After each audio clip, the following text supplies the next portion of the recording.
Have you ever noticed that the nicest people are usually the most exhausted? They're always saying yes when they want to say no, always apologizing for things that are not even their fault, always putting everyone else's needs before their own. And somehow, still they are the ones who are taken for granted. I used to think being a people pleaser will make you a good person. I thought if being kind enough, helpful enough, understanding enough, then people would appreciate me. But over time, I have realized something that completely changed the way I see kindness. People don't respect you because you sacrifice yourself for them. They respect you when you respect yourself first. And that's why I want to talk about people pleasing, learning to say no, and also setting boundaries in this video. Because this is one of the kindest things that you can do for yourself. So let's start. First, people pleasing is not kindness, it's often fear. I think a lot of us confuse ourselves thinking being kind means constantly putting ourselves last. But they are not the same thing. Kindness comes from genuinely wanting to help someone. People pleasing comes from being afraid of what will happen if you don't. Maybe you are scared people will think you are rude. Maybe you are scared because they will leave. Or maybe because they'll be disappointed in you. So instead of making decisions based on what you want, you make them based on how you think everyone else will react. And after a while, you stop living for yourself. You start living to avoid disappointing other people. Second, most people pleaser were not born this way. This behavior usually starts long before you even realize it. For a lot of people, growing up meant learning that love came with conditions. Maybe you were usually praised for being the good child, the easy one, the one who never argued, the one who kept everyone happy, or maybe conflict felt unsafe. You learned that staying quiet was easier than speaking up. Slowly, your brain starts to connect your self sacrifice with acceptance. But here's the thing, if you have to abandon yourself just to feel accepted, that's not even real acceptance. Third, the more you overgive, the more people expect it.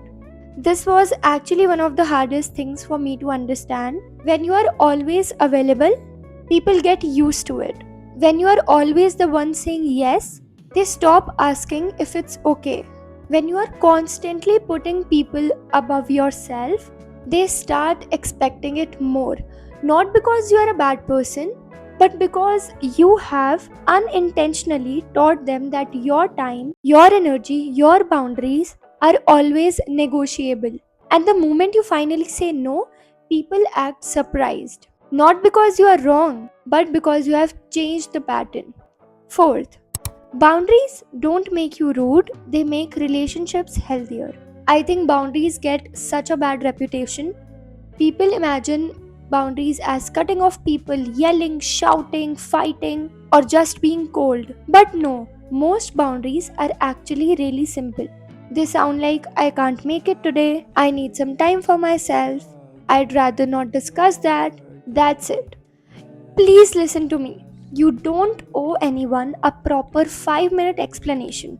The more you over explain your boundaries, the more it feels like you are asking for their permission instead of communicating a decision. Healthy people don't need endless justifications, they respect a clear answer.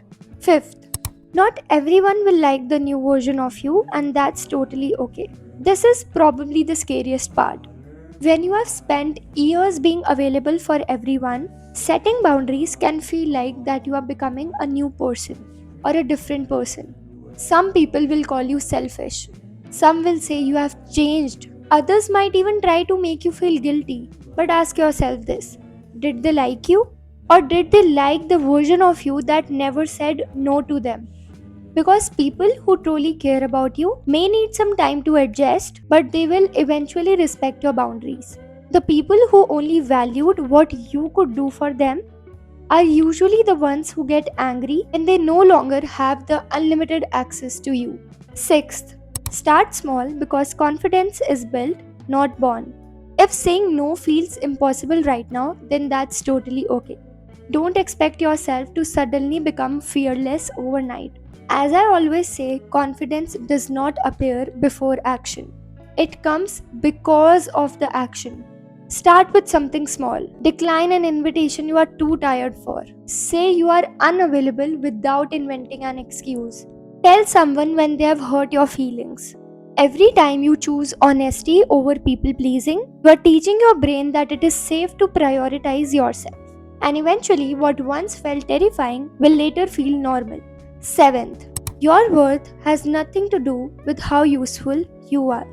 I think this is something so many people need to hear. You don't have to earn your place in people's lives. You don't have to constantly prove that you are worthy of love, friendship, or respect. Your value is not measured by how much you give, how available you are, or how many favors you do. You deserve healthy relationships because you are you. And the people who genuinely love you won't expect you to exhaust yourself just to keep them happy. Eighth and the last point is the right people won't leave because you have boundaries. This is literally the biggest lesson you need to learn from this video. Boundaries don't push the right people away. The people who respect your no are usually the ones worth keeping. The people who guilt trip you, ignore your limits, or repeatedly cross your boundaries are showing you exactly how much they valued your comfort compared to their own convenience. It also makes it healthier because I'd rather have really less relationships, but only those where I feel actually respected, than the others where I feel constantly drained. So, at last, if there's one thing you need to take away from this video, it's that being kind is good, being compassionate is good, helping people is great, but not when it comes to the cost of abandoning yourself. You can be genuinely nice and kind, but you can also say no. You can love people, but you still can have boundaries. Because at the end of the day, the relationship you'll spend your entire life in is the one you have with yourself. So stop shrinking, stop apologizing for taking space, choose yourself too. So that is it for today's video. I hope you guys like this one, and I really love doing sit down videos, you guys. It feels like connecting to you guys on literally another level. So yes, I hope you like this one, and I'll see you in my next one. I love you guys so much. Bye.